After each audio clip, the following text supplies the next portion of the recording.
Global skill development mission में आपका स्वागत है।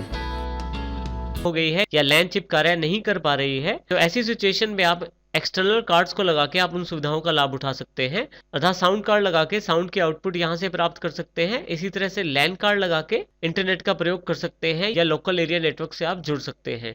इसी के साथ आप टीवी ट्यूनर का प्रयोग करने के लिए भी आप इन पीसीआई स्लॉट्स का प्रयोग कर सकते हैं। यहाँ हमारे पास देखिए सीमोस सेल अर्थात सीमोस बैटरी की जगह होती है।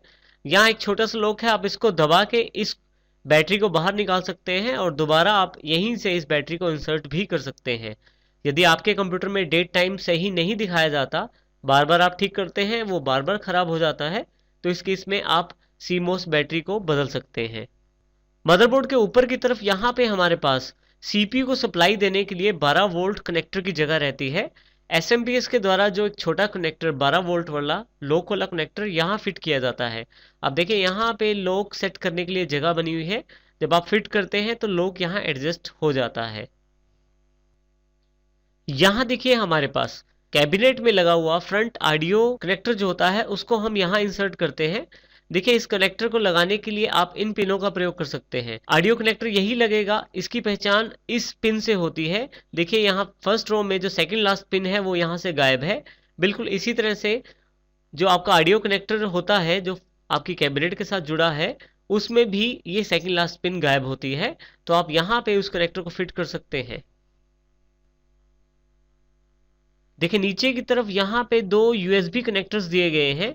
कैबिनेट से जुड़े हुए फ्रंट पैनल के यूएसबी कनेक्टर्स को आप यहाँ जोड़ सकते हैं, जिसके द्वारा आप अपनी यूएसबी डिवाइसेस को कैबिनेट के फ्रंट पैनल से ही इस्तेमाल कर सकते हैं। बोर्ड के ऊपर की तरफ सीपीयू फैन को मदरबोर्ड के साथ कनेक्ट करने के लिए ये देखिए 3 पिनों वाला कनेक्टर अवेलेबल रहता है।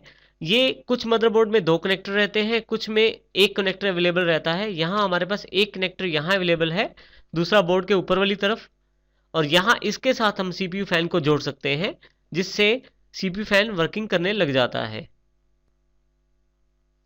देखिए दूसरा जो फैन सीपीयू फैन कनेक्टर है वो ऊपर की तरफ है। तो आप इस तरह से सीपीयू फैन को इन दोनों में से किसी भी कनेक्टर के साथ जोड़ सकते हैं। देखिए प्रोसेसर को फिट करने के लिए हम इस सॉकेट का इस्तेमाल करते हैं। यहां पे देखिए इस तरफ लॉक है, इसको हम सबसे पहले खोलेंगे और देखिए इस लीवर को ऊपर कर देते हैं और यहां से पत्ती को ऊपर उठाते हुए हम प्रोसेसर सॉकेट में अपना प्रोसेसर फिट कर सकते हैं। प्रोसेसर सॉकेट की तरफ ध्यान से देखें तो यहां नीचे की तरफ लेफ्ट में और राइट में छोटे छोटे 2 पॉइंट्स उभरे हुए हैं। बिल्कुल ऐसे ही पॉइंट आपके पास प्रोसेसर में रहते हैं। इन पॉइंट्स का ध्यान रखते हुए आप प्रोसेसर को फिट करते हैं। इंटेल के बोर्ड्स में मुख्यतः पिनलेस प्रोसेसर को फिट करने के लिए 2 कट्स का इस्तेमाल किया जाता है। देखिए एक लेफ्ट और एक राइट की तरफ दिया जाता है। आप यहाँ पे अपने प्रोसेसर को फिट कर सकते हैं। ये देखिए हम इसको ध्यान से देखते हैं, ये एक यहाँ पे लेफ्ट साइड एक राइट साइड आपके पास छोटे छोटे 2 पॉइंट उभरे हुए हैं जो प्रोसेसर में जगह बनाते हैं और जिनके अनुसार प्रोसेसर यहाँ सेट हो जाता है। यहाँ देखिए हम ड्यूल कोर प्रोसेसर को देखते हैं। आप देखिए दोनों तरफ लेफ्ट साइड और राइट साइड यहाँ थोड़ी थोड़ी जगह छोड़ी गई है प्रोसेसर में, जो उन कट्स के साथ फिट हो जाती है और जिससे ये प्रोसेसर उस सॉकेट में पूरी तरह सेट हो जाता है। ये भी इंडिकेशन देता है कि किस प्रकार आप प्रोसेसर को प्रोसेसर सॉकेट में लगा सकते हैं। अब हम इसको प्रोसेसर सॉकेट में फिट करते हैं। देखिए कट का ध्यान रखते हुए हम यहाँ पे प्रोसेसर को प्रोसेसर सॉकेट में लगाएंगे।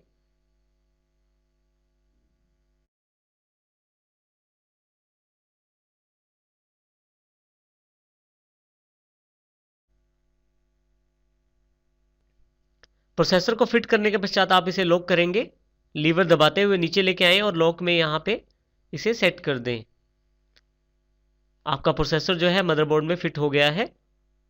अब हम सीपीयू कूलिंग फैन की जानकारी लेते हैं। देखिए ये सीपीयू कूलिंग फैन को हमें प्रोसेसर के ऊपर फिट करना है।